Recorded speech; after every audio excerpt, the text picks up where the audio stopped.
This is the Martial Arts Lifestyle Podcast, where we have conversations with everyday martial artists about their histories and how martial arts influence their daily lives. You are listening to the abbreviated version of this podcast, which is the first 20 minutes or so of the show. Please consider supporting the show by subscribing on our Patreon page, www.patreon.com/malmag, and for about the price of one coffee shop coffee per month, you can get access to 4 new podcasts each month, 1 week before their YouTube release dates. You also have access to all of our existing shows, which at this point is about 100 hours of shows for you to enjoy. Individual shows can be purchased at our Gumroad page. That is malmag.gumroad.com. This week, I sit down in Culver City at Cognitive College headquarters with Paul Mccarthy. Paul's got a really rich background in martial arts, reaching back to the United Kingdom where he grew up, and coming through the Indiana program, as you've heard many of our guests already, and out here to Los Angeles, where he is not only a student at the Inosanto Academy of Martial Arts, but the director of the UCLA martial arts programs. Sit back and enjoy.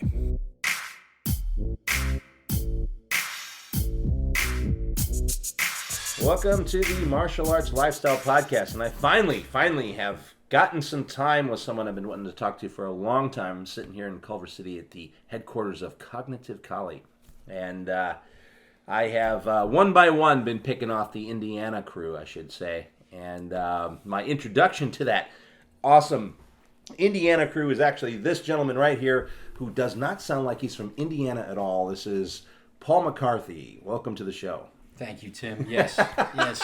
I forgot the Indiana connection. I'm glad. Is this the collection? Yeah. Are we missing anyone? Oh, we are. We're still. We still have Ansa Wu. Oh, to Ansa, go. she's around. Yeah, she's like, I gotta beat Paul, and I'm like, well, you gotta get on it, gal. I got her. So Paul, you won that race. Nice one. Did you got Adam Rector, right? I got Adam. And Brian. Just recently had Brian. Yeah. We got Katie. Oh, you got Katie. I got Katie, and I'm trying to think who else was in there. Pat, of course. Yeah. And then that's kind of leaving Jason Winkle. Oh, you got the top of that tree, right? Doc. Yeah. I got many a story of training with Jason Winkle. Okay. Many a fun story. Obviously the Larry Hartswell connection there was pretty cool. Exactly. Yeah, he was. And how about Arlo? Is he from Indiana or is he from the program? I think he's still there. Yeah, he's a local. Okay. Yeah. What we call a Hoosier, or in Bloomington, cutters, I think, which comes from stone cutters. A lot of quarries there. Got it. But the famous movie Breaking Away was about the Little 500, the bike race. Oh. And it was always the school teams, the fraternities, and that kind of stuff versus the cutters, which are the locals, which were obviously looked down upon as right. Hoosiers, the which is working class. Different name for a pinkish neck, if you know what I mean. Yeah, exactly. One of those things, which interestingly I've heard 2 mythological stories in the origin of the term redneck. Oh, really? Actually. Yeah. So one has to do with coal miners that actually wore this red handkerchief, and it was their union. Get out. Yeah. So then you have that. So they were these people that were fighting for workers' rights, rednecks, believe it or not. And then you've got, obviously, the idea of that they were people that were out working in the sun, and therefore there was the redneck. That's what I heard. Yeah. So I've heard both of them, and it's really interesting. I'm going to look that up, the coal miner one. That's look that one up. That's got to do with West Virginia, I believe. Okay, that makes sense. So it's kind of a cool story. I was actually kind of set aback and thought, wow, that's really different and interesting. I'm gonna dive into that a little more. Yeah, and see where they blend in, maybe. Yeah. Exactly. Myths are interesting, how they get started. Oh yeah. Stories, and we know all about that because martial arts are loaded with them. They certainly are. Well, I guess I always start this podcast like any superhero origin story. Let's go to the beginning. Now, for you, at one point, you told me your first instructor was a guy by the name of Ian Galdi, who happens to be an alumni of the show. I think he was actually maybe the 3rd podcast we ever did. Really? So I know he's probably listening to this, and someone I want to yank back in for an update at some point. But brilliant person, and I'm so glad you introduced me to him, because he not only is just a wonderful guy, there's something about his personality that reminds me in a very affectionate way to a friend of mine that was a college buddy of mine who's actually from Manchester. I know him. And it's funny because they don't look alike, but they have the same sort of like just energy to them. Yeah. And there was something very familiar when I met him that I'm like, oh my God, that's like my buddy Ash, and so cool. So anyway, I know that's at least where you've said you've started. So Ian is 100% and definitely my first martial arts instructor. But the story doesn't start there. Like many of us, dun, dun, dun. like most of us of our age, the story starts with... There's going to be some toys here and running around in costumes. It starts with The Karate Kid, the original, of course.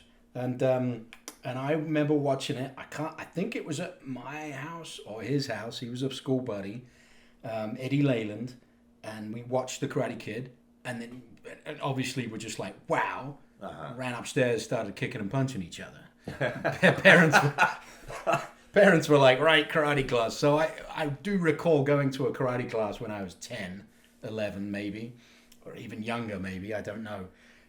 But I couldn't, it might have been in Gerrards Cross, which is a town away from me. It might have been in the Memorial Hall. I can't really remember it. And in my memory of it, I did maybe 3 months. Which means it was probably about 3 days. Right. How your memory does. Yes. That, right? Yeah. So when you're young, how time expands. Exactly. So much like 3 minutes is 3 days. So I don't credit that, and I don't remember the instructor or the style or anything like that. But I remember very clearly, I was buddies for a long time, buddies with Robert and Simon Bishop, the twins from school. And me and Robert wanted to do kickboxing. We found this place in Slough in Montemice Arena, and Simon wasn't into it. He wanted to do boxing. And it was really funny because his mum was like, no, absolutely not. You are not doing boxing. It is so dangerous. Concussions and all this thing. Kickboxing? Oh, yeah, go ahead. Yeah, kick him in the head. That's fine. And I remember Simon being so mad about that. And I'm like, yeah, he's right. Like, there's no difference. Or at least, like, maybe it's a bit more dangerous getting kicked in the head. Yeah, getting kicked in the head, you think. But anyway, I remember our first lesson. Me and Robert, we took the bus up. And, we met Ian. And I remember one of my other students there was really good, and he did. And this could be like first year or second year. I trained with Ian for 2 years, I think. From the seal-up, we used to do the tripod roll into the scissor takedown. Yeah. And this guy did it from standing. Ooh. And it was just amazing. And so he did a turnover from standing, like a butterfly flip or butterfly kick. Or something like butterfly click, but back of knees and chest. Damn. Okay. And took takedown, and I was just like, that's the fucking shit right there. I want to learn how to do that. Wow. And at that time, he had advertised our kickboxing, so we took kickboxing. But he did. He's obviously, you've done the podcast, so background in Japanese jiu-jitsu, and now trains in a variety of things. Right. And he was a women world champion.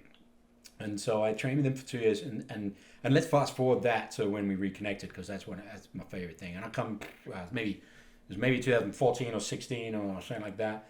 I went home, back to my hometown, and set up a seminar, because I've been teaching. I'm like, right, do a seminar.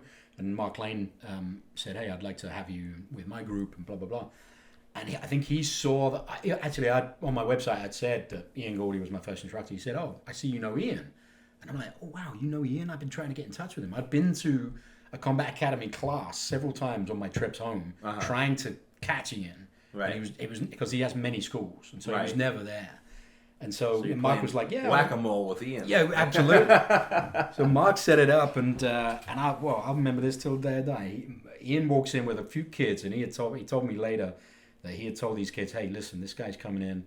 If you want to train with him, you need to be good. They were a little bit of trouble in school, Yeah. And he was getting them on the set line, which is what Ian does. He does that very, very well. And I remember him walking in, and we just hugged. Like it was, I've not seen him in 25 years. Yeah.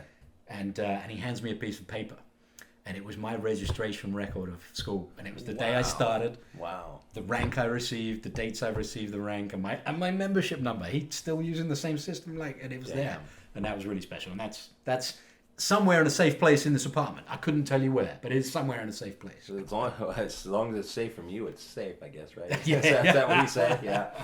I've hid it from me. It's very safe. So that was my start. A couple of years. I can't remember why I stopped. I'd like to say it's because I went to college, but I think I might have stopped before I went to college. But if it wasn't very long before. Life got busy and stuff. And then in college, it was when I started. I had my first ever annual martial arts school contract. Do you remember when those were all the rage? Like now, I disagree with them and I don't like them, but I paid for it. I was in this school for a year, and it was while I was in college in North Lincolnshire College, and well, they were probably using the fitness gym model at that point. Yeah, exactly, yeah. And there was another world champion there. I can't remember what governing body or welterweight, I think he was, kickboxing champion. And so I trained there, and I went there come rain, shine, or snow. And where was this college? This is North Lincolnshire College in the town of Lincoln in England, very middle of England. Mm-hmm. My degree from there was from Nottingham-Trent. It was almost like a satellite school. Nottingham was about an hour away. Nottingham of, Sherwood Forest. Right, yes, because that's exactly what I was thinking. That's if you know Robin Hood, you know the Sheriff of Nottingham. Exactly, yeah. And Jez Hall was my instructor, and he passed not long ago. Rest in peace. And that was fight school. That was like, we'd get you ready. And I remember training. I was training with a guy who was very into fitness, still is, John Proctor. And then they were like, who wants to join the fight club? So it was like the training, but then there was the smaller fight club. Right. Yeah, we were all there. And we've seen so many of these movies or these videos, especially on McDojo Life, if you see those guys. Yeah. He lined us all up, and the world champion came out and slugged you gave us a big old shot in the gut. And you know what? I did. I took one, and it was like, woof, it was rough. Yeah. And they were like, okay, line back up, and he got ready again. Yeah. And I backed out. Not because I was like, this is really wrong and people shouldn't do this, which is what I think now. It's because I was like, no, that's no, it just fucking hurt. Like that. Yeah. And the people that stayed standing, they didn't get hit again, but they were in the club. So it was that like face your fears kind of thing. Yeah. But I still trained there. It was great. That's where I learned how to spar. That's first sparring. I remember doing a little bit of sparring with Ian, but not a lot. And that I did that through leaving college. So what are we talking, right? We're talking 2000 through 2003 for that. No, we're not. I'm completely lying. 98 through 2000 was college. Right. God, I'm getting it. And then 2001 I moved to Indiana. 2002. 2001 was when my bus broke down. And I was stuck. That's why I went to Indiana. It broke down in good, Indiana. because there's a reason there. Because those of us in the United States go, why the fuck would you want to go? I mean, you're coming from another country, and again, no offense to all you people in Indiana. I love you. I grew up next state over Illinois, and I can give you 10,000 reasons why you would come there, and you can give me 10,000 reasons why you come to Indiana as well, and you would be 100% right. But from the overview, you go, why the hell would you want to go from England? You're coming here to America. Why would you pick Indiana? Well, this brings it full circle. Well, the van broke down, right? I have a 1978 Volkswagen camper van called Champagne. A bunch of people at the Academy have seen us. Yeah. She's been out of action. I'm parked right next to it right now. Right in front of it, yeah. It's underneath our feet. And 5 of us at this summer camp we worked out in Maine, bought it, did a road trip. I brought it out to LA. And I was heading back to New York, and I had it booked on a ship from New York to Southampton. Oh, you were going to ship it? I was shipping it home. I fell in love with it. Damn. I was a very stupid, naive 21-year-old. And it didn't make it. Well, then you're a stupid whatever now because you still own the thing. Yes, with many people would agree. Yeah. But it broke down, and I had some friends there. I had some friends from camp, Shaggy, who I stayed with. But I had friends that I went to university with in Lincoln.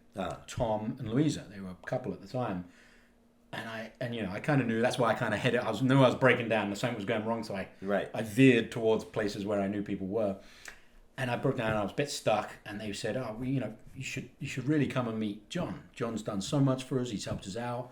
And I'm like, "Great, is John a mechanic? Like, is he gonna like?" Right. And they give me directions, and I followed directions on campus at IU, Indiana University, Bloomington. And I end up at his office. He's the chair of the Department of Kinesiology at IU. And I walk in, and they're sitting there, shit-eating grins on their faces. And John walks up to me and says, "Hi, Paul. I hear you want to do a master's degree." And you're like, I was hoping to get a bus fix, but there's a ship, a boat. Right, yeah. And he laid it out. And I kind of, Tom's from the Sheffield, and he's savvy. Streetwise. Even though he's an academic and he's still in Indiana, and he just got a brand new job at Butler, director of kinesiology there, and I kind of gave him the look. I'm like, "Hey, what's going on here?" Like, because he was like, "Okay, you teach these classes for us." That's why he wanted us, because our degree was in coaching. So I'm qualified to coach about 12 sports at a high school level. Wow. And trampolining is one of them. Nice. And I actually did that. I got paid to do that once. Beautiful. And so that's what they wanted. They had this whole physical activity program. They wanted us to be able to teach these classes. So they said, we'll pay for your degree and you teach these classes. And I was like, okay, great. But if I'm teaching all these classes, how am I going to live? I need to go to work. And they're like, oh, no. We pay you a stipend too, about $1,200 a month. Back then in Indiana, that's right. Of course. That's great. Yeah. And so I look at Tom and he's like, no, it's legit. It's real. Like, it's not a con, right? So, I was like, I've just been offered this full ride and like assistantship. This is great. My bus is broken down. I don't know what to do. I talked to my parents. They're both like, you got to make a choice. So I go on the computer and I have the computer in my head. Right. And it was a big old gray, it's like a Concorde 2000 something. Dial up, yeah. 3 minutes to load a page. Exactly, but I Googled, I didn't Google. No, Yahoo'd or you Netscaped. Ask Jeeves, yeah. That's what I did, and I said Indiana University Martial Arts. I was like, let's see what's going on. Comes up, largest program in the country. Ooh. Over 2,000 students every semester, which is Pat's domain. Uh-huh. And I constantly I just had a quick conversation with him not long ago. I'm like, hey, how many students you got right now? Because I'm always gunning for him with UCLA. Right. I just doubled my classes, so I'm getting there with him. Ooh.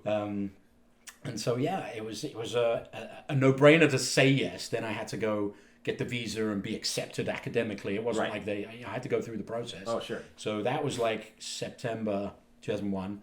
Took me a year, and I started September 2002 there. Wow. And the best and they thing even about took you after 9/11. Wow. Yeah, well, I was in Florida. So it must have been later than 6. It must have been early October I was there. I'm trying to think that. We were in Florida when September 11th hit with the boys in the van. And then we were in New York about a week later because they had to fly from JFK. Wow. And I messed up and tried to cross the George Washington Bridge about a week and a half later without any ID in the fast track lane, or the easy pass lane, sorry. Without easy pass. Yeah, they tore my van apart. Yeah, we had some adventures. This guy's got a foreign accent. Yeah. But I ended up going there, and the classes I started teaching, I actually went the first class I ever taught at Indiana University, and we're talking the basketball state here. Yeah, I taught basketball in the Bobby Knight years, even right.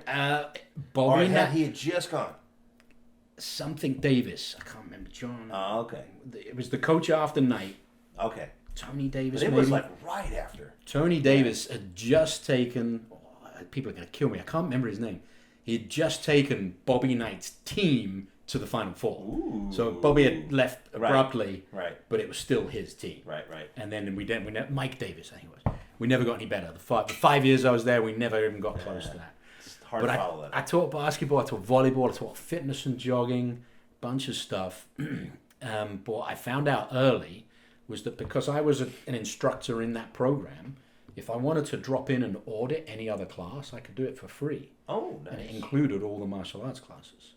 Wow. So for the next 5 years, I did that at every juncture I could possibly do. And then obviously I started teaching them once I got my black belt.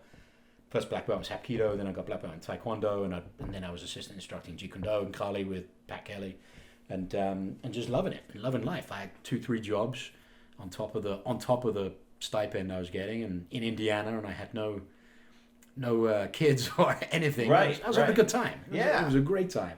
But then visas and immigration caught up with me. Yes. Not that I was illegal or anything, but I was running out of time. But there's a process. Yeah, and it depends on which one you're here on, and you were here on like an education. That was an F1, and then I had a really good international studies kind of person, and they were like, "Oh, let's try out a J1 for you." So I was on a J1 research scholar for a while, and then I got the H1B when I got my full-time job at Florida Gulf Coast University. So I left Indiana, went to Florida for 2 years. Didn't really talk about that too much.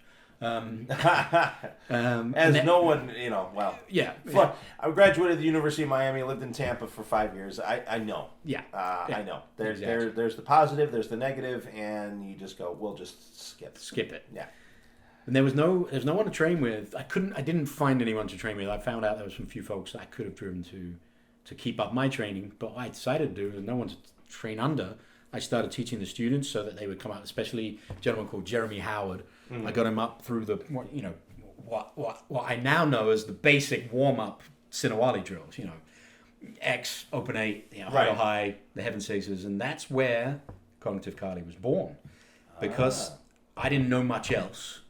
Obviously, they didn't. They were learning from me. So I started putting combinations together. I'm like, okay, we know all these drills. We're going to do them in this order 3 times through, no mistakes. Then we get to go to the pub. Right. But we can't leave, and we would get to the very last rep. See, and I like mess up. I like the very bottom level of the Culver's, moral and ethical development, the punishment reward. We get beer if we get through this, so many times correctly. That's exactly It what works. it was. And what we were discovering, we would, my client, my southern client Jim says it's the horse seeing the barn starts to speed up. And so at the third rep, and we were getting there, we'd speed up. And when we speed up, what happens? Mistakes. Yeah. So we have to go all the way back to the beginning. And I was curious about it then. And I didn't have a background in neuroscience or anything like that. But I had background in motor learning. And I recognized we were speeding up. So I started using some pedagogical skills that I knew about to remedy that so that we could get to the pub earlier. I think this is the first time I have connected Cognitive Kali starting with needing to go to the pub. Yeah, that's, I kind of had that in around 96 with my first instructor, Lauren. We would train, from Florida, you'd burn a lot of calories, and we're like, yep, let's go down here to this, I can't even think of the name of the place in Tampa, and it had something like 60 beers from around the world on tap. Nice. And so we'd go get our favorite German beers and some kind of frickin' burger. It was just awesome, and that would be the reward from training. I wish I could remember the place. There was one place we went that had great food, and they had this buffalo hot chicken sandwich. Oh yeah, well that's Florida in general, man. And they're all chains. Buffalo wings. They're all chains as well. I'll find it out because that was my favorite place. Well, the funny thing is, so Hooters basically came from Tampa, right? I didn't know. So, that's like their home. Their first store was in Tampa, and it's right up like on the North Causeway going across the bay. So then you had all these competitors to it that were sort of more local, but they take the same thing. They have the same sort of play on what Hooters are, right? There was one called Melons. There was one called Mugs and Jugs. And Mugs and Jugs was Melons was a chain. Mugs and Jugs was a one, and it had karaoke night. And this dude wandered in, looked like Willie Nelson, would sing, Always on My Mind. He'd wander off, and you're like, is this dude just hitting karaoke bar? Just hitting his Willie Nelson thing from bar to bar, and because he was good, he was pro. He looked like the real deal. Could have been Willie, who knows? Yeah, you never know. Yeah. But it was interesting how basically Florida, man, your food, especially in the time period I was there, was wings, or any kind of that spicy fried chicken stuff, and then you had grouper. Grouper sandwiches. Yeah, I remember that. Oh my God, there was a blackened grouper sandwich. You could get that just about anywhere. It was so good. I'll tell you what else that I miss. And Cuban press sandwiches. Cubanos, of course, Cubanos, yeah. I miss that you get the frozen rum cocktails, and I always put a rum floater in it. And I've never seen it outside of Florida, or in Key West and things like that. I loved having a rum floater. Well, the nice thing there, you could sweat the alcohol out pretty quick, so you could kind of get go a little crazy like that. That's kind of interesting. So what year was that when you were there? 2007 to 2009 was Florida, Coast. That's interesting because I had an insight probably when I was living in Florida as well. So it had been maybe about 10 years earlier, I guess. And what it came from, as far as the cognitive stuff or the mental health with Kali movements, was a particular show on PBS called the Brain Fitness Program. Oh, cool. And it had Peter Coyote was the host. And they were just kind of discussing things about the neuroplasticity of the brain and the idea of trying to prevent dementia and Alzheimer's. And when they talked about the more generic things, it was like, we want what's healthy is movement, physical movement, that the hands cross the hemispheres of the body, the feet move independently of the hands. And I thought, Kali. That's exactly what we're doing in Kali. Right? Yeah. Yeah, and at that point, I thought, okay, there's something there. And then for me, it was fast forward to obviously later on and meeting all of you guys at UCLA and you guys taking it very seriously. Well, that's a really good point to make because I think I've told you I've just finished my second instructor program. December 10th was our last, and they're all prepping for their assessments right now. And one of the things, if you've seen the TED Talk, is I do talk about crossing the midline. It's one of the things. And for some reason, most of the comments I get is about that. People are like, yeah, I always thought that was the thing. And in the wellness industry, we've had this conversation many times. Everyone's looking for this silver bullet. Everyone's looking for the one thing. Right. And it turns out, actually, at the time when I did that, and I think hopefully most folks know that I'm not a neuroscientist. I have neuroscience advisors. Dr. Adam Taggart, that he's been on, Olaf Krogolson, my old roommate from Indiana, and Dr. Sean Mullen have been my people who have advised me on this for a long time. And after... And this concludes the abbreviated version of the podcast. Please consider supporting the program by going to www.patreon.com/MALMAG and subscribing to the show. You can also purchase this individual episode or any individual episode at our Gumroad page. That's malmag.gumroad.com. Thank you for listening to this episode with Paul McCarthy. Coming up next week, I've got a former competitive NCAA fencer who is also an instructor in Kali Illustrissimo, Sabrina Bershad. Our Malmag online store at martialartslifestylemagazine.com has a full selection of Timmy B's brand sticks for FMA and Krabiker Bong. Timmy B's brand now selling in Japan as well. Beautiful Timmy B's brand shirts and Dos Manos shirts are available with new t-shirt designs and more products coming soon. An online course in the Dos Manos method for FMA is available under the Courses tab. More courses coming soon. Check out the Places to Train tab to find schools near you and click on the events calendar page to see what seminars and events are happening all around the world. And of course, visit our main page for articles on the martial arts. Music by Jack Al Relic. Martial Arts Lifestyle Magazine and the Martial Arts Lifestyle Podcast are trademarked and copyrighted by TNT LLC.